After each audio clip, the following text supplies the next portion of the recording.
Welcome to Overwatch, and welcome to a video all about Season 3, the PTR. They've added even more changes to the PTR. Holy moly, it's been a PTR bonanza lately.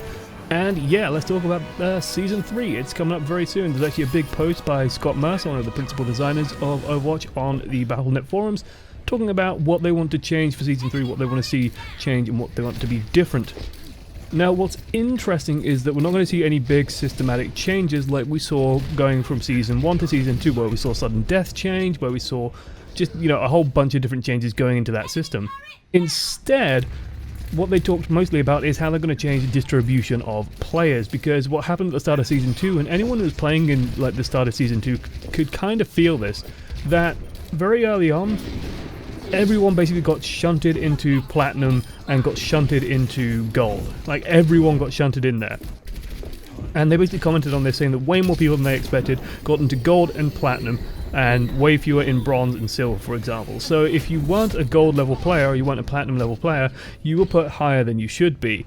And then your next, after your first 10 placement games, your next 15 games, well, the matchmaker evened you out, we're just getting losses after losses after losses. I've always said personally that I think that the placement system should always actually lowball you rather than highball you in terms of where it wants to put you. It always should take a safer estimate and put you a little bit lower than where you should be. That's because it A, incentivizes you to play more, because you know that, hey, the matchmaker's probably put me a little bit below where I need to be.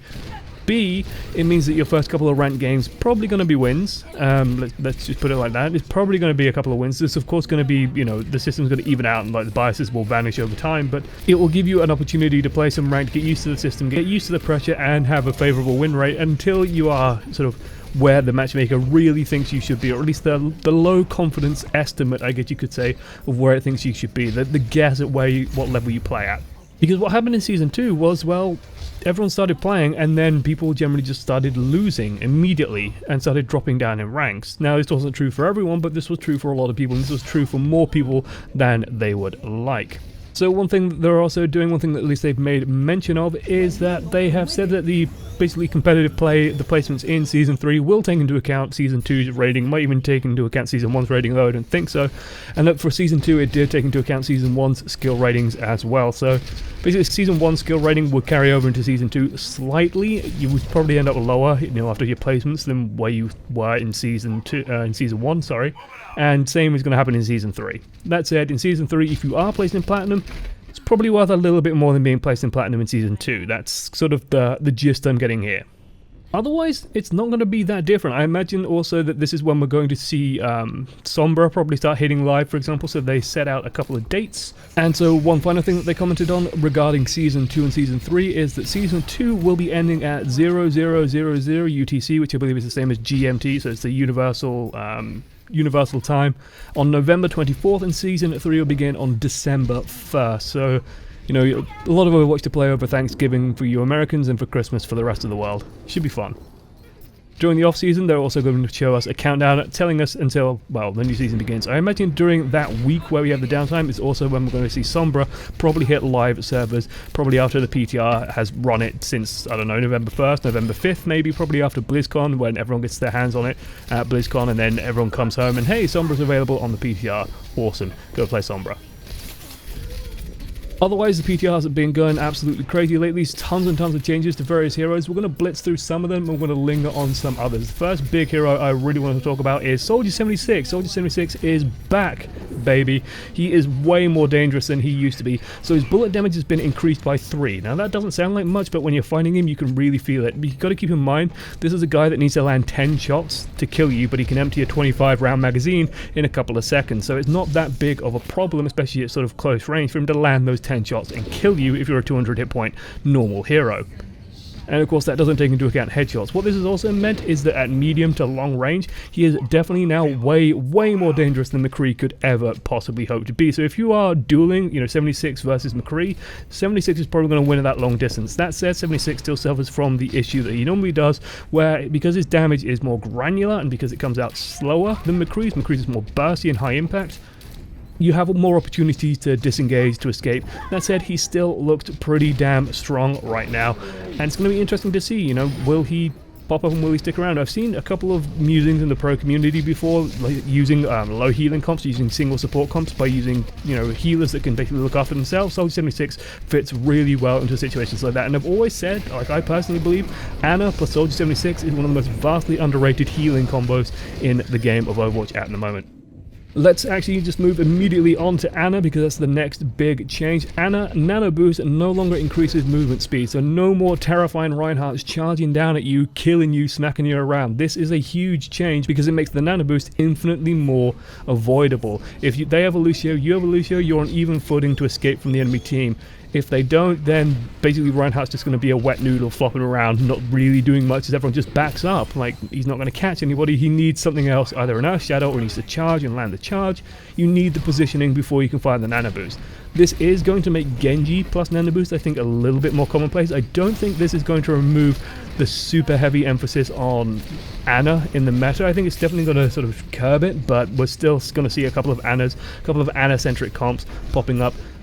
Just because Reaper and Ana are so dangerous, even though you're not going to have the movement speed anymore, as long as you have a Lucio and can engage properly and set up in position properly, you're still probably going to get a lot of value off that combo. Now, the bright side is that those two ults, Nano Boost and Death Blossom, on their own won't be quite as potent as they used to be. You might have to use a third ultimate, for example, or just good use of abilities and good positioning to get a lot of value out of that Nano Boost. So, going to be interesting to see how the teams adapt to that one, how they change up to that one, because it is a really, really big change. It's quite a subtle change. It's one I quite like, just in terms of balance.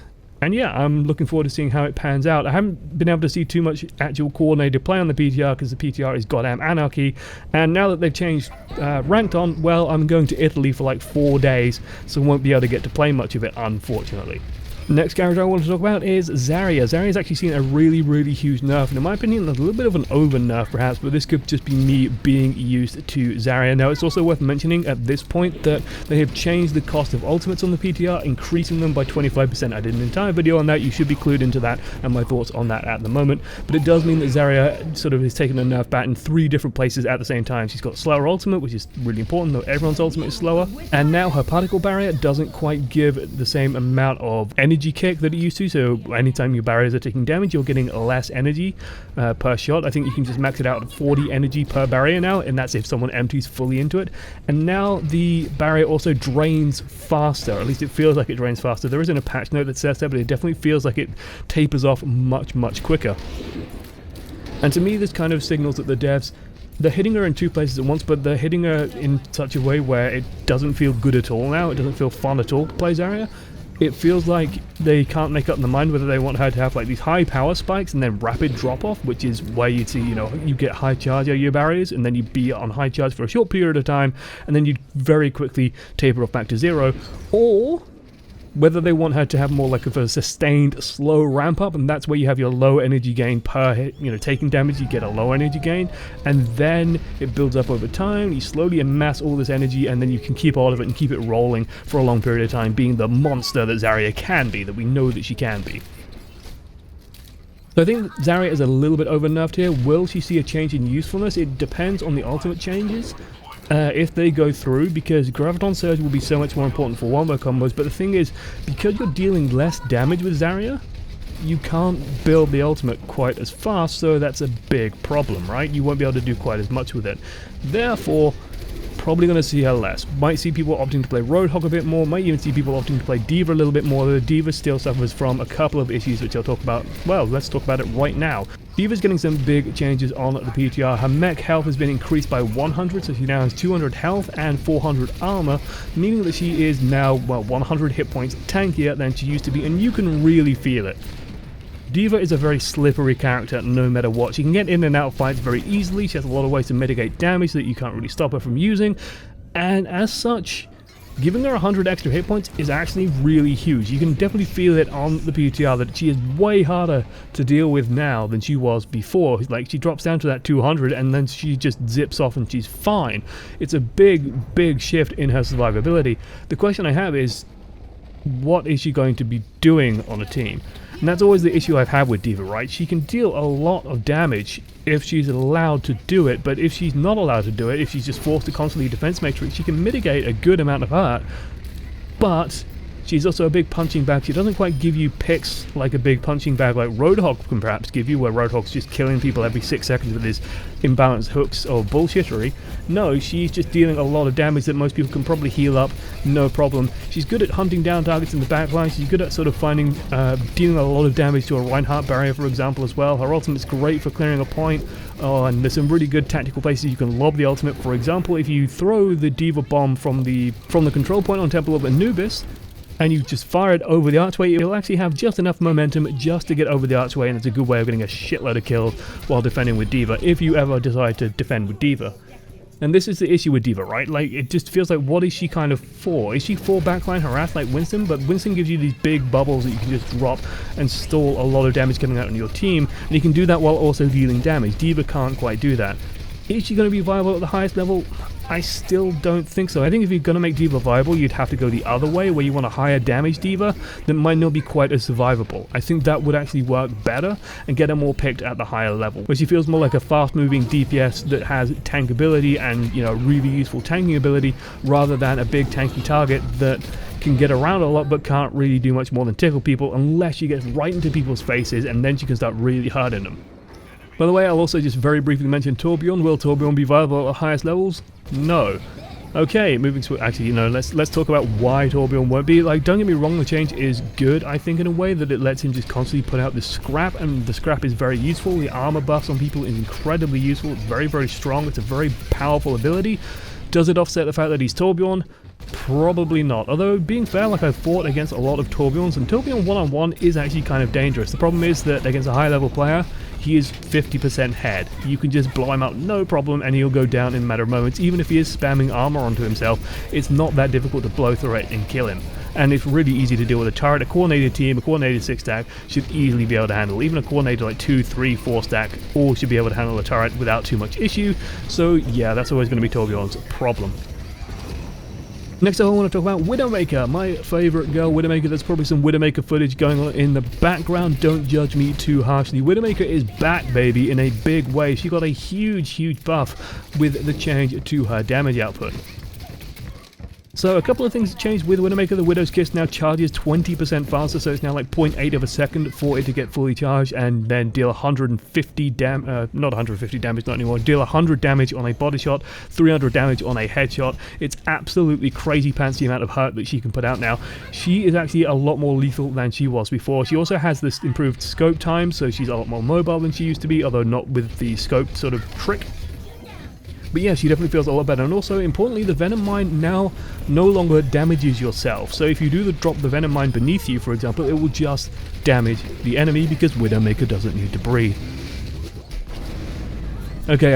I know the lore excuse doesn't work because you can poison Bastion, for example. So there's something going on in that Venom Mine that we don't know about. But still, it's nice that you can now actually use that reliably, for example, to drop it under yourself against a Tracer. Tracer then takes the Venom Mine damage and then has to be really careful, or is even forced to recall. Hey, it's just like the Alive movie when she's fighting Widowmaker. It just gives you this defensive option that is nice to have, basically. So Widowmaker is actually looking a lot stronger on the PTR right now. If they bring these changes to Live, wouldn't be surprised to see her picked a lot more. She's just a lot better at getting and confirming kills. The issue with Widowmaker before was that it's very hard to confirm kills, and if you don't confirm kills in Overwatch, you're basically giving the enemy team a small advantage. Sure, her ultimate is lovely, it's really good as an ability, but is it worth the sunken cost of bringing Widowmaker? Not at the moment.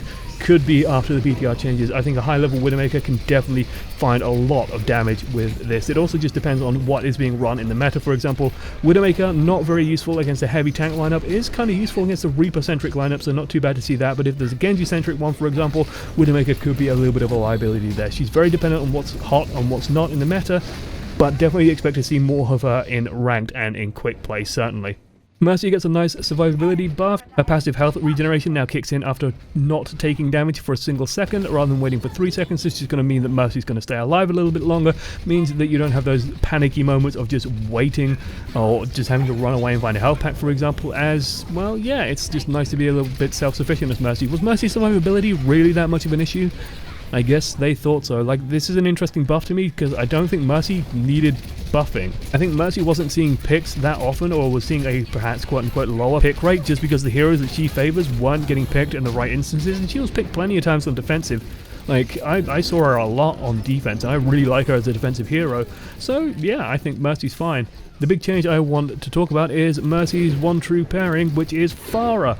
Poor Pharah has seen an interesting change. So the minimum explosion damage has been increased. So the way Pharah's rocket launcher works right now is if you miss a target, or if you're very close to missing, you deal a pittance of damage. It deals 12% of your damage, and that ramps up the closer and closer you get until it's a direct hit, and then it deals a big chunk of damage. But missing targets, hitting near them as Pharah, isn't that useful. You really want to be landing direct hits, or as near to direct hits as you possibly can. Now there's a little bit more leeway, but they've changed it so that the minimum explosion knockback has been decreased to 0% of the rocket's total knockback. I did a little video on this just to show the difference, but basically if you are on the edge of hitting someone with one of Pharah's rockets, you do not knock them around at all. And that knock around is actually very important for Pharah, because what it means is when you're trying to shoot Pharah and she's bouncing you all over the place, left, right and center, it's very difficult to hit her if she's moving properly. When she's not moving properly, of course, Pharah is one of the easiest targets in the game to hit, but if she is, she can be kind of a pain in the ass to hit, and if you've got rockets juggling you around, that's difficult. That's difficult even if you're playing Widowmaker, for example. It's one of her best defenses is to just start landing hits on you so you don't have time to get a clear shot on her. Now, a little bit harder to do. You're going to want to have hits basically smacking around a lot. It used to be 75% knockback even at the sort of the barest minimum damage. Now it's 0%. That's a huge change. You're not going to juggle people as much as Pharah anymore, and I think it makes her a little bit more vulnerable, to be honest, which isn't good for Pharah, whose problem right now is vulnerability anyway, and especially if Soldier starts coming back, Pharah's in for a bad time, I think, you know, they really do need to consider giving her maybe just 50 armor. Like, giving Pharah 50 armor, and I think she's solid. I think she's more than solid with 50 armor. I think they might have to do something else if they give her 50 armor, but I think that might solve some of her issues. Of course, having a Mercy there babysitting her does give her some survivability, but you want that Mercy free to do a couple of other things and not constantly be tied to the Pharah.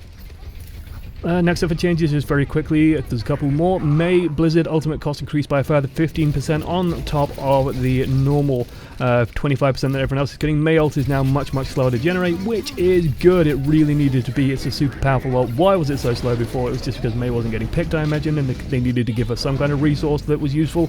Well, now Blizzard is way stronger than it used to be because it got its area buffed massively, and now it's way more expensive accordingly. Good stuff there. That needed to happen because May is super useful.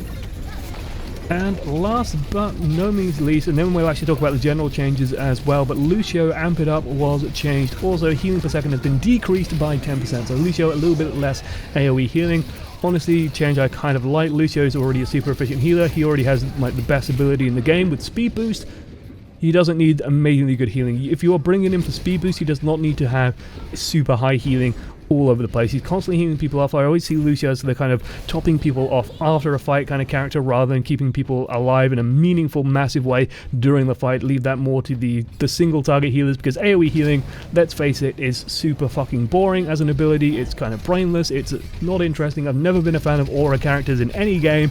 Not the biggest fan of Lucio in the world. So do like to see that Lucio's effectiveness is a little bit more tied to proper use of his speed boost, where I think the big nugget of his skill set lies. Using that properly, knowing how to use that properly, I think is the deciding factor of if a Lucio is good or not, and as such, weighting him a little bit more towards that is perfectly fine in my mind.